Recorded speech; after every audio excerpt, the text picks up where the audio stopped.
Hey guys, welcome back to my channel, and if you're new, welcome to my channel. My name is Hales, and I make videos about all the books that I'm reading and the books that I'm buying and have yet to read, because that's becoming a problem. The one, a couple you don't agree with.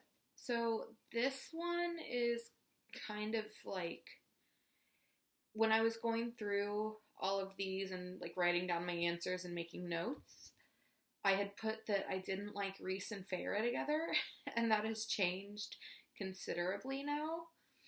But I did list, I don't like Tamlin and Feyre anymore at all. I am on chapter 49 of Akamath now, and I completely hate Tamlin, and I'm like furious with Lucian. So yeah, for that one, I would definitely have to say Tamlin and Feyre. Cardigan. A book that you loved, but the ending disappointed you. I was really disappointed by The Name of the Star by Maureen Johnson.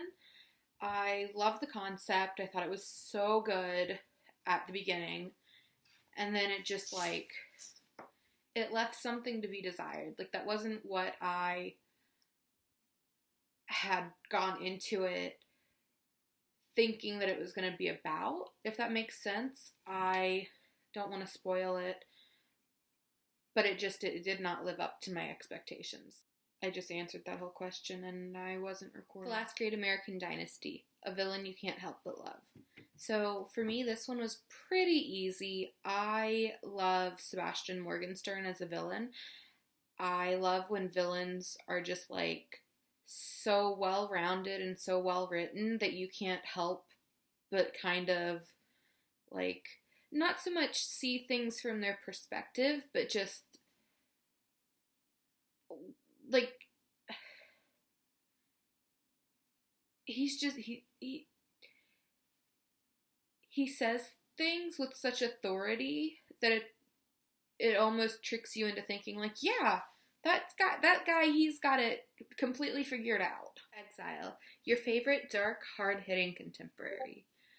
I don't know if this one necessarily fits because it's kind of like murder mystery-ish, but I think I would have to say Saving Zoe. I had a really hard time picking something for this because I don't read a lot of contemporary, but I think personally Saving Zoe is definitely like the one that I connected to the most, or like Speak. They have kind of the same themes. But yeah, I don't read all that much contemporary, so I don't have as much of a like jumping off point for deciding on books. My Tears Ricochet, a character death that destroyed you. So, spoiler alert for Lord of Shadows, just like click off now. But for me, I picked Livia Blackthorne because I still can't, I'm not over it. Like, I still think about it and I'm like, that didn't happen. What? Maybe because of, like, she's alive in another world and it, like, there's something about her death and the fact that she is separated from Ty, even though they're both technically alive in these, like, alternate realities, that just gets me so emotional. And I really can't stand that Cassandra Clare did that, which I shouldn't be surprised because she's been making me sad for like 13 years, so. Mirrorball, a character that goes under major character development. So I think from the start of City of Bones to where we are now in the timeline, Clary has undergone so much character development. She used to be like kind of whiny, and she was so focused on getting what she wanted, which isn't a bad thing, but especially when what she wanted was her mother to be found and safe and to wake up from the coma that she was in. Like, that's a good thing to want. But I think that especially the first 2 books, the way she went about it was very pushy and thankless. Like, she could have been a little bit more grateful to Alec and Isabel for, like anybody that wasn't like Clary or Simon. She could have been a lot more thankful to the people outside of her little circle. And now she's like, I feel like she's come so far, and she, especially since she and Alec are like friends now, I feel like she's had some of the best character development. 7, your favorite childhood book.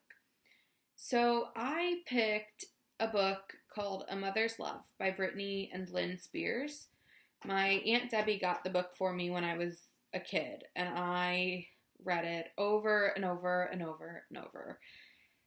And the past like 2 years, have thought that my copy of it was gone, and my mom found it the other day, and so I was reading it again, and it's emotional, but it was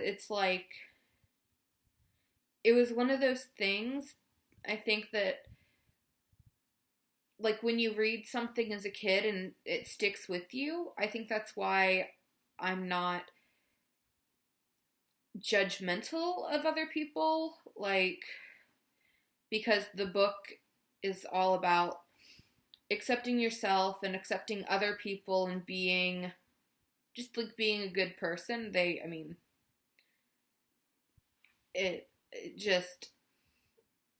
shaped a lot of my thoughts and opinions on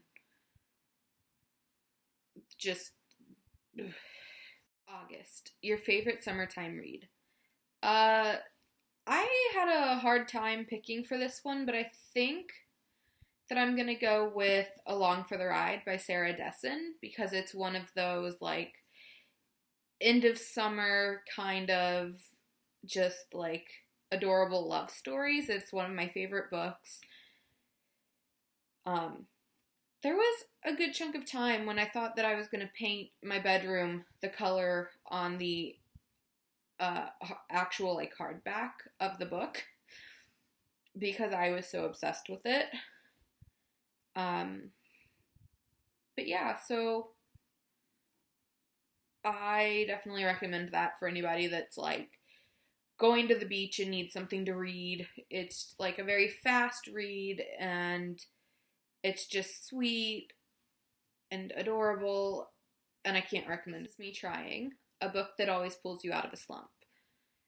Even if I'm in a reading slump, I can sit and read all 4 Twilight books at this point in like 6 hours. Kind of scares me that I can get through them so quickly now. I don't know if I'm actually reading them anymore so much as like I have it memorized and I'm just kind of going through the motions. But I can typically sit down no matter what and read Twilight. Illicit Affairs, your guilty pleasure read. Not going to make this one too long. 50 Shades of Grey, self-explanatory, definitely a guilty pleasure read. Invisible String, your book, boyfriend, or girlfriend. I picked Julian Blackthorne for this one. I am obsessed. Anybody that talks to me knows I am obsessed with Julian Blackthorne. If there's a post about, like, all the best guys in the world are fictional, like, shit like that, I have to retweet it and add, and, like, quote it with Julian's name. I can't help it. He is the best boy ever. I just love Mad Woman, your favorite strong female protagonist. I definitely had to pick Emma Carstairs for this one. I love all of the Carstairs women. I think they are strong and badass and just like incredible. But I think for me, maybe it's just because we only have Chain of Gold so far and we've only seen Cordelia as like one book. But like currently Emma is like everything to me. I dyed my hair blonde. So, are we surprised? I'm a little bit obsessed. Epiphany, a character that has overcome a lot. Not gonna go into too many details because I've already talked about her, but I think, again, Clary Frey. I don't know what I would do if my mother went missing and then was found but was in a coma. Like that, just, I think that would absolutely destroy me. And Clary has overcome everything that has been put in front of her, and she was like the first character that I really connected with, so I think that's why I have picked her for two of these. Betty, a character that deserved better. So this doesn't really go hand in hand with the book, because the book basically stops kind of where like season 1 of the show 13 Reasons Why stops. But I'm gonna go ahead and flub this a little bit because Justin Foley deserved so much better, and I am still so furious about his ending and the fact that like one episode, he got one episode for it to like be a thing. Like it, oh my god, it's okay. I'm fine. It's just infuriating. Your favorite fictional couple. Bonus points if they went through a lot together. Oh, I'm still not over this couple. Gemma and Kartik from A Great and Terrible Beauty. That was like the first book that I ever really was obsessed with. I read it a few months before I first started like City of Bones, Twilight, things like that. It was like it was the first book that I was ever like, I had to sit and read all of them just because I was like dying for every little bit of information that I could get. I had to finish the series. And then the ending that they got, I'm really hoping that they get a better ending in The King of Crows. But the fact that Gemma had like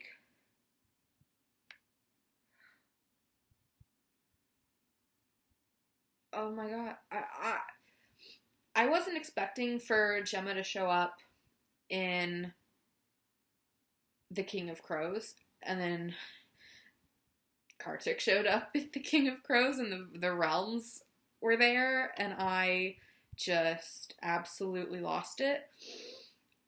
So 13 years later, it still gets to me, but I think they're definitely like, because even at this point, when it's so many years later, Gemma still loves him, and it's still apparent by the way that it's like the book is written. It's a completely different series, but it's still apparent that like they're meant to be hoax. A fictional breakup that destroyed you. I'll probably get laughed at for this one because now I'm like, oh my god, I hate this couple. But at the time, I was so obsessed. But Mare and Maven from the Red Queen series, oh my gosh, I was obsessed. I thought they had such a great dynamic. I thought Maven was such a good guy. And I was proven wrong. And that one really hurt. And I'm kind of feeling that way right now with like Shatter Me, because I'm so scared that something bad is gonna happen and I'm not gonna like Adam anymore. Because the same thing happened with A Court of Thorns and Roses, and now I hate Tamlin. Apparently, if I fall for the first guy in the book, they're gonna turn out to be really bad. So, yeah, that's always fun for me, getting my heart broken while the fictional character gets hers broken too. Thank you so much for watching. If you liked this video, make sure to like and subscribe. Comment if you'd like, share it. It would mean a whole lot to me, but thank you for watching.